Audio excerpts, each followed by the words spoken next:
খুলনার দৌলতপুরে যুবদল নেতা মাহবুব মোল্লা হত্যায় মামলা দায়ের করেছে নিহতের বাবা। তবে তিনি মামলায় কাউকে নাম উল্লেখ করে অভিযুক্ত করেননি।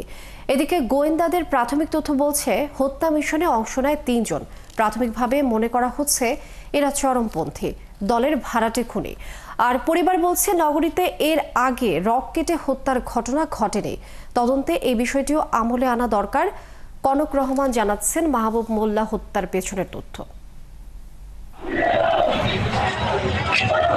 শুক্রবার দুপুরে নগরীর দৌলতপুর মহেশ্বর পাশার বাড়ির সামনে ব্যক্তিগত গাড়ি ধোয়া মোছার কাজ করছিল মাহবুব।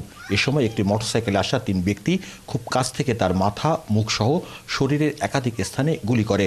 মুহুর্মুহু গুলির শব্দে ঘটনাস্থল ও এর আশপাশ এলাকায় আতঙ্ক ছড়িয়ে পড়ে। গুলিতে মাটিতে লুটিয়ে পড়েন যুবদল নেতা।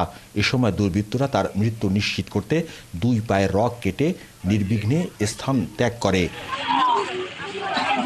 হত্যাকারীরা চলে যাওয়ার পর এলাকাবাসীরা মাহবুবকে খুলনা মেডিকেল কলেজ হাসপাতালে নিয়ে গেলে কর্তব্যরত চিকিৎসক মৃত ঘোষণা করেন। চিকিৎসকরা জানান তার শরীর থেকে 7টি গুলি বের করা হয়েছে। নিহতের লাশ ময়নাতদন্তের জন্য খুলনা মেডিকেল কলেজ হাসপাতাল মর্গে রাখা হয়েছে। নামাজ শুরু হবে ভাব, তখন কিছুক্ষণ পরে খবর আসলো যে এরকম মাহবুব ভাইকে গুলি করা হয়েছে। এসে দেখি যে লাশ পড়ে আছে, মাথায় গুলি লাগছে, মানে ঠিক একদম কপালের মাঝ বরাবর, কানে গুলি লাগছে আর তার রক কাটা। এই অবস্থা। নিহতের বাবা জানান হত্যাকারী 3 জনের মধ্যে একজনের মুখে মাস্ক ছিল। তার ধারণা ওই হত্যাকারীকে তার ছেলে চিনে ফেলতে পারে, এই কারণেই সে মাস্ক ব্যবহার করেছে। 2 সন্তানের জনক মাহবুবের মৃত্যুর খবরে পরিবারে শোকের ছায়া নেমে আসে।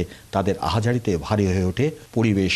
ছেলেকে সাহায্য করে পানি দিচ্ছিল, ধোয়া মোছা করছিল। তো আমি যাওয়ার আগে বলছি, বাবা ধোয়া মোছাটা পরে করে চল, আর নামাজটা পড়ে আয়। তো বলতে আমি যাচ্ছি বলে আমি চলে গেছি। মসজিদে মনে হয় 10 মিনিট কাটায়নি, তার মধ্যে মানে আমার যাওয়ার পরপরই শত্রুরা এসে ওরে গুলি করেছে। সবাই মসজিদের রাস্তায় কেউ নাই, ওই সময় কারা এসে ওরে মারছে। কিন্তু আমার ভাইজি অসুস্থ, তো হসপিটাল টানছি পরশুদিন রাত্রে। ওই সিঁড়ি বেয়ে নেমে যাইতে যাইতে লোকজন চলে গেছে, মাহবুব পড়ে আছে। এদিকে মাহবুব হত্যার খবর পেয়ে হাসপাতালে ছুটে যান খুলনা মহানগর বিএনপির সভাপতি সহ দলের নেতাকর্মীরা।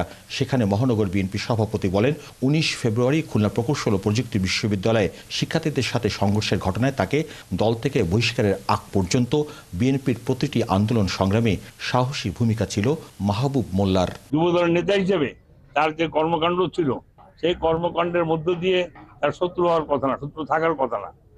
কেউ না কেউ কোনো শত্রুতার বশত তাকে হত্যাকাণ্ড করে। মাহবুব হত্যার প্রতিবাদে দৌলতপুর সহ নগরীর আশপাশ এলাকায় সড়ক অবরোধ করে টায়ারে আগুন ধরিয়ে বিক্ষোভ করে বিএনপি ও এর অঙ্গ সংগঠনের নেতাকর্মীরা। এ সময় দ্রুত হত্যাকারীদের গ্রেফতারের দাবি জানান তারা। কনক রহমান, ৭১, খুলনা।